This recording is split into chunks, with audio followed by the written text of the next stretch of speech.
शादी में आई चुड़ैल। अन्नपुर नाम के एक गांव में शादी चल रही होती है। वाह, मजा आ गया फूफा जी।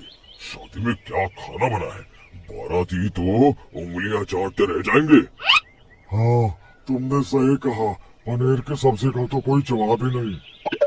दूसरी तरफ पंडित जी फेरों की तैयारी कर रहे होते हैं कि तभी वहाँ एक चुड़ैल आ जाती है।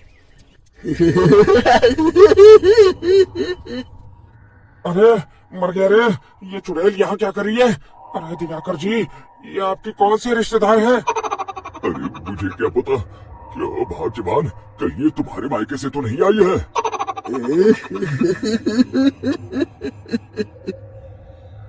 तुम लोगों की इस गांव में बारात लाने की हिम्मत कैसे हुई? मेरे रहते इस गांव में किसी की शादी नहीं हो सकती। अब तुम लोग देखो मैं क्या करती हूँ। अरे मर गया रे, मैंने सुना है ये जबान की पक्की है।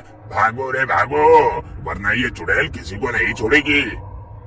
हाँ, तुम सही कहते हो मोहन भाई, यहाँ से भाग लेने में ही हम सबकी भलाई है। देखते ही देखते शादी के मंडप में भगदड़ मच जाती है और चुड़ैल सब कुछ उजाड़ कर रख देती है। फिर एक दिन मोहन की शादी तय हो जाती है।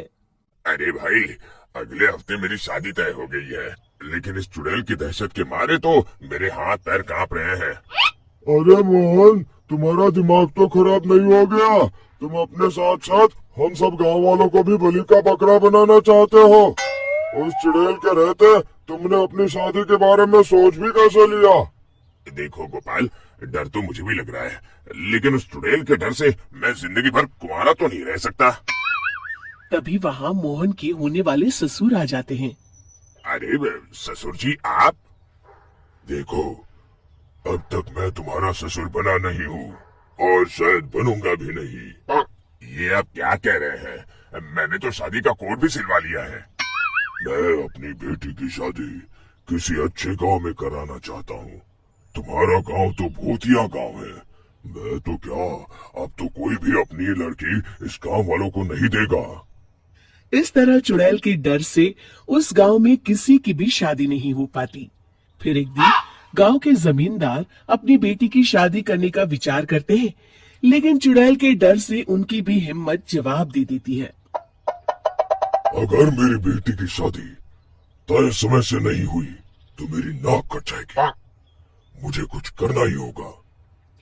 एक सलाहकार के कहने पर जमींदार काशी से एक बहुत ही नामी तांत्रिक को अपने घर बुलवाते हैं, जो भूत चुड़ैल को पकड़ने में माहिर माना जाता था।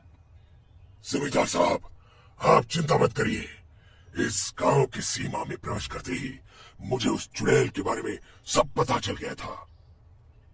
आप उसे जल्दी से जल्दी कैद कर लीजिए ताकि मैं अपनी बेटी की शादी कर सकूं। जब वो चुड़ैल एक इंसान थी, तब ठीक उसकी शादी करने वाले दिन ही उसकी और उसके होने वाले पति की एक दुर्घटना में मौत हो गई थी। उसका होने वाला पति आज भी भूत बनकर जंगल में भटकता है। इसलिए जब तक चुड़ैल की शादी नहीं हो जाएगी, वो किसी और की भी शादी नहीं होने देगी। ये आप क्या कह रहे हैं? अगर वो भूत भी हमारे गांव में आ गया तब हमारा क्या होगा? ये आदमी बीच में बहुत बोलता है, इसे बाहर निकालो। उसके बाद तांत्रिक बताते हैं कि अगर उस भूत के साथ चुड़ैल की शादी करा दी जाए तो वो चुड़ैल हमेशा हमेशा के लिए उस गांव को छोड़कर चली जाएगी।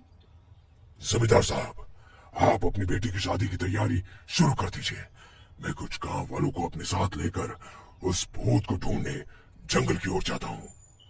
इस तरह जमींदार निश्चित होकर अपनी बेटी की शादी करवाने लगते हैं, लेकिन तभी वहाँ चुड़ैल आ जाती है।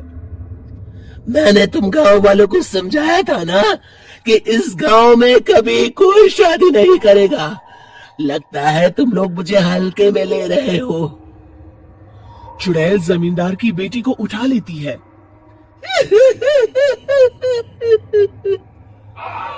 अब देखती हूँ बिना दुल्हन के तुम लोग शादी कैसे करोगे।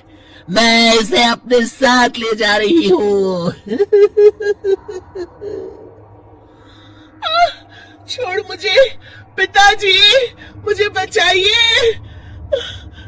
अरे कोई मेरी बेटी को बचाओ।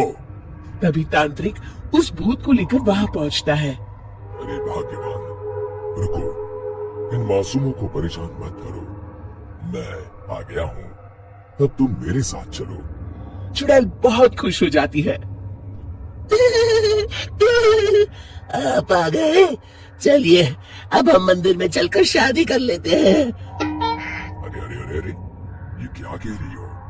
मंदिर में जाके दोबारा मरना है क्या? चलो, आज से हम जंगल में रहेंगे। चुड़ैल चली गई, अब मेरी शादी हो जाएगी। इस तरह सभी गांव वाले खुशी से झूमने लगते हैं।